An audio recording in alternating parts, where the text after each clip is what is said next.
Oh pardon, t'es là. Excuse-moi, j'étais plongée dans l'histoire, il est génial. Ceux qui aiment la fantasy, je conseille, vraiment. Il est super long par contre, parce que ça c'est que le tome 4 et il y en a 9 je crois.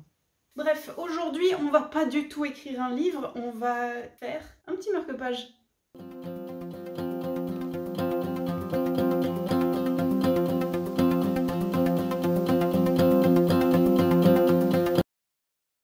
On démarre ce tuto en coupant une bande dont je te donne les dimensions en description et je ressors ma perforatrice, un trou avec mes jolies petites finitions. Je mets bien ma bande de papier jusqu'au fond et j'appuie fort. Voilà, j'ai fait un joli trou avec une jolie finition. Ensuite, je sors mon scotch de masquage. En fait, je vais créer un cadre tout autour. Et tu vas voir que je vais pas me simplifier la vie. Tu vas comprendre, je vais pas vraiment me simplifier la vie. Donc, si tu as envie de te simplifier la vie, n'utilise pas du scotch de masquage. Tu vas comprendre. Je fais une bande à peu près de... Allez, je vais dire à peu près 4 mm de large. Et puis là, tu vas me dire, mais Kim, il y a une finition en arrondi, comment on fait? Et bien c'est là que je me suis pas simplifié la vie, c'est parce qu'en fait il va falloir que je coupe le scotch de masquage, et je suis partie à la recherche de mon cutter, mais je sais pas ce que j'en ai fait, je sais pas qu'est-ce qu'il est devenu. Donc à la guerre comme à la guerre, bah on y va au ciseau.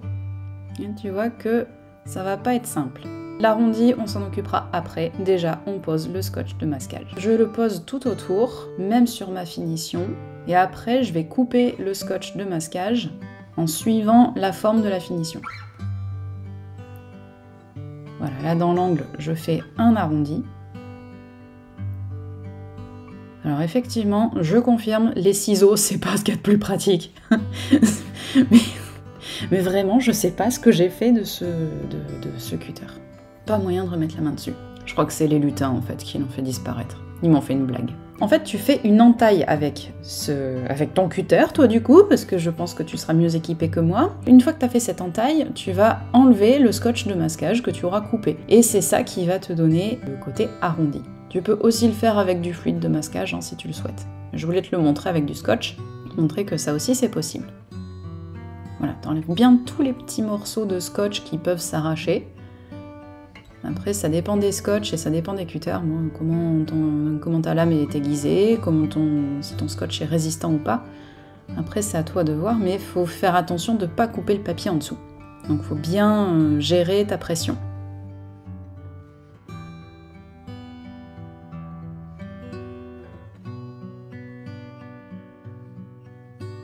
Fort heureusement, j'ai des ciseaux bien pointus, avec une lame bien aiguisée, du coup ça marche pas trop mal avec ce genre de ciseaux. Alors tu me diras pourquoi, ouais Kim, pourquoi t'as pas fait... Bah pourquoi tu nous le proposes quand même ce tuto? Enfin, juste pour la beauté du geste quoi. C'est drôle quand même de me voir galérer, non? Moi en tout cas je trouve ça marrant de voir que vous me voyez galérer quoi. Moi je trouve ça fun. Ça fait aussi partie des petites coulisses que j'ai envie de te montrer de temps en temps. Donc au moment où j'ai fait ça, je savais pas trop ce que j'allais en faire de ce truc, hein, vraiment. J'étais pas hyper rassurée, mais bon, bah écoute, hein, je suis têtue, donc j'ai continué. Et tu vas voir qu'au final, je suis pas trop mécontente du résultat que j'ai obtenu. Et puis je pose la dernière bande. Je coupe ma dernière petite finition ici.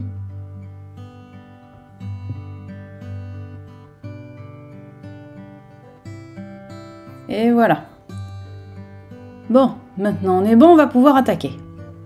Alors, je prends mon pinceau habituel, hein, ça tu commences à connaître, et je prends mon bleu Outre-mer.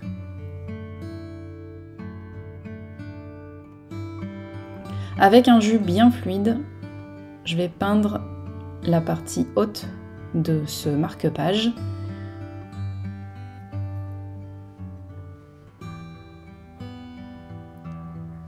Et puis comme j'ai mis du scotch de masquage pour faire un cadre, j'hésite pas à peindre sur le scotch. Justement comme ça va jusqu'au bout et c'est ça qui va permettre de faire un cadre bien net. Donc là, je fais un aplat. Il n'y a pas beaucoup de difficultés pour un aplat, hein, on l'a déjà vu.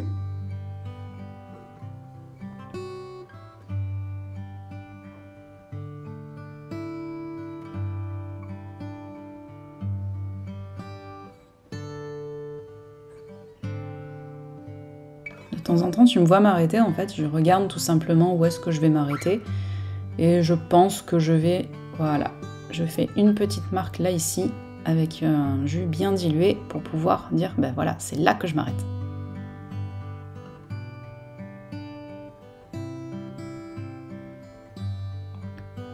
Je recharge un peu mon pinceau en pigment pur pour pouvoir avoir un ciel bien bleu.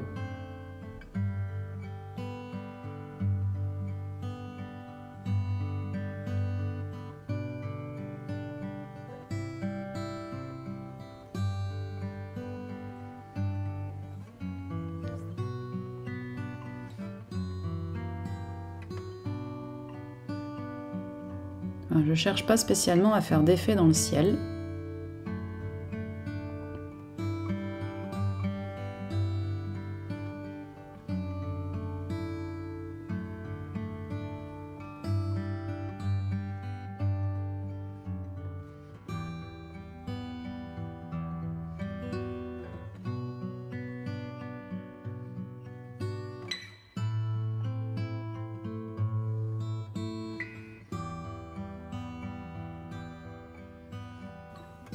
Voilà, je peux même le mélanger avec un petit peu de gris de paint pour pouvoir obtenir presque un bleu indigo, pour pouvoir en faire un bleu bien soutenu, bien profond.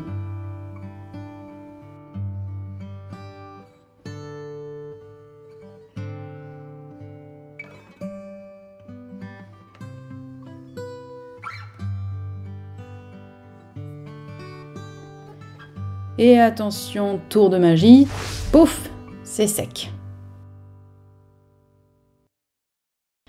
Je prends un pinceau de précision et là, j'utilise mon gris de paint pur et je commence à tracer mon arbre. Donc là, je le dessine comme si je dessinais au crayon, sauf que je dessine au pinceau directement. Si tu n'es pas encore assez à l'aise, tu fais un croquis au crayon, puis après tu repasses par-dessus avec ton pinceau. Donc tu vois que je commence par les contours de mon arbre, je fais ensuite les branches les plus fines. Donc tu vas voir que je vais monter assez haut avec cet arbre-là.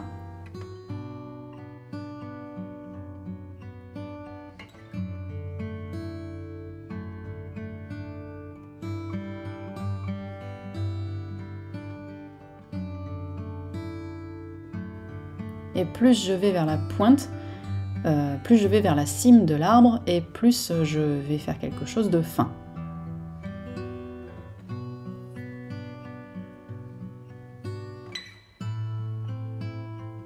N'hésite pas quand tu fais des arbres comme ça, des arbres tout nus, sans feuilles, n'hésite pas à faire des branches bien sinueuses ou avec des angles très marqués.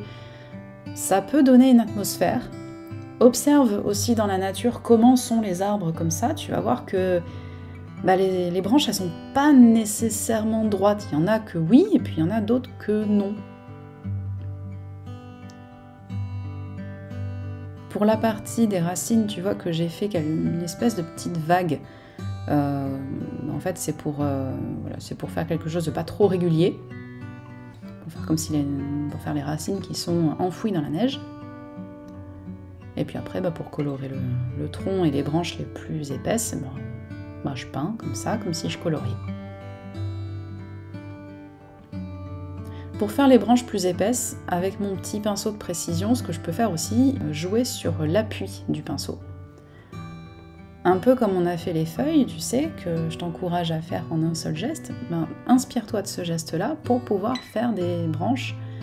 Alors, au début, tu vas peut-être appuyer un petit peu fort, puis après, tu relâches tout doucement au fur et à mesure que tu vas vers l'extrémité de la branche.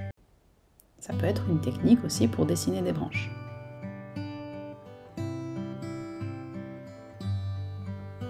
Ou alors, là, tu fais comme ça, et puis tu fais tout de la pointe du pinceau en coloriant après. Tu choisis la méthode qui te convient le mieux.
Alors là, on est dans du travail de précision, on est d'accord?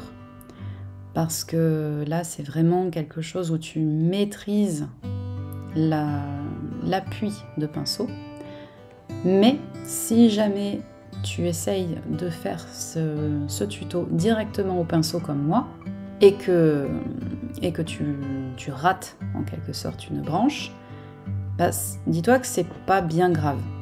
Si elle est trop épaisse, tu la doubles jusqu'au tronc pour pouvoir essayer de rattraper et la transformer en branche épaisse, pas de souci. Et si elle n'a pas pris la bonne direction, la direction que tu avais décidée au départ, bah c'est pas grave. Les branches, comme je te disais, ça part dans tous les sens. Donc bah, tu fais d'autres branches qui partent de part et d'autre de cette branche-là. Et tu vas voir que là, en fait, tu vois, moi, je n'ai pas spécialement visualisé la branche numéro 2, elle part dans ce sens, puis après, il y a des petites branches comme ça. Là, j'improvise complètement. Donc, laisse-toi aussi cette possibilité d'improviser. Le fait d'improviser dans tes aquarelles, c'est ça aussi qui va te permettre de gagner confiance en toi, d'oser aussi faire des trucs. Fais-les se croiser des branches aussi, parce que regarde, dans des arbres comme ça, les branches se croisent. Donc ça peut aussi donner des trucs très intéressants. Alors quand je disais que j'improvisais, ça veut pas dire que de temps en temps je m'arrête pas pour regarder où j'en suis et me dire bon bah ok, peut-être que là ici je vais arrêter et puis je vais reprendre un petit peu plus loin. Ou au contraire, bon bah là, ces branches-là, ça me convient, cet arbre-là, il me convient, et j'arrête. Voilà. Tu peux aussi prendre quelques secondes pour retirer ta main, regarder ce que tu es en train de faire, et te poser, te dire, bon, est-ce que ça vaut le coup que je continue? Est-ce que je continue encore un peu plus par là? Ou alors, est-ce que j'arrête? Ça va venir avec l'expérience et aussi avec ton style.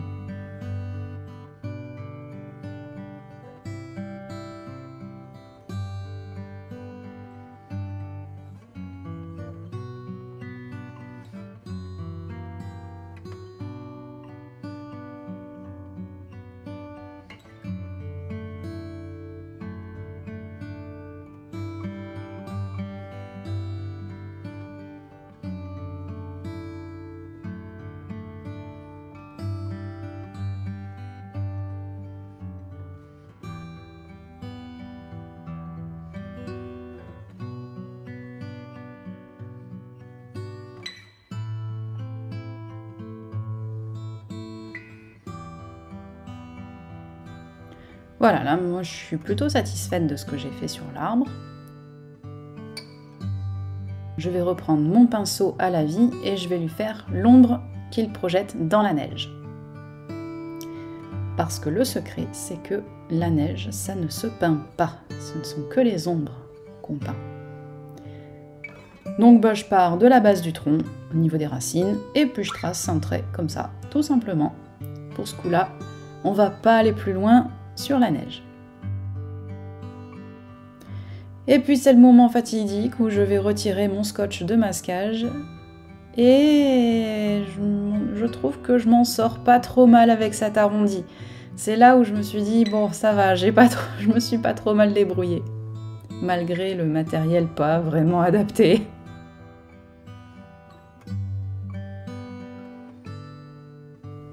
Je sors ma petite ficelle.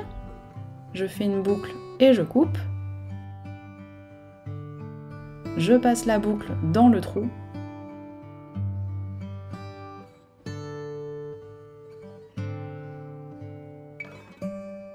Je refais la boucle. Et à l'intérieur de cette boucle, je passe les deux extrémités de ma ficelle. Je serre et voilà, le marque-page est terminé. Alors, ce marque-page, il n'est pas si évident que ça, je le conçois. Surtout qu'il faut être capable de se servir de la pointe du pinceau pour pouvoir faire les branches et dessiner sans crayonner. Ceux qui ne sont pas à l'aise sans crayonner, faites d'abord le croquis de votre arbre au crayon. Il n'y a pas de problème avec ça, il n'y a pas de « j'ai réussi parce que je l'ai fait sans crayonner, nanana ». Il n'y a aucun problème. Si ça te rassure d'avoir un crayonné, fais-le. Fais avec un crayonné. Il n'y a aucun problème. Moi, je montre sans crayonné pour aussi que tu prennes confiance, en fait. C'est pour voir que tu vois que c'est possible de faire comme ça, pour te pousser à prendre confiance en ton geste. Tes branches sont pas parfaites, c'est pas grave, la prochaine fois elles seront mieux. Puis voilà. Donc tu vois aussi qu'on a peint l'ombre de cet arbre-là, et c'est ça qui a suggéré... Oh, il fait pas la netteté, et fais-toi net un peu. Donc tu vois que... Voilà, là je crois qu'il est un peu... Non, il n'est pas net du tout. Là, ça y est, il est net. Donc là, tu vois qu'on a fait l'ombre de l'arbre, et c'est ça qui a permis de suggérer un sol. Le sol enneigé. Donc tu vois qu'en fait, quand on peint la neige, bah on peint pas la neige.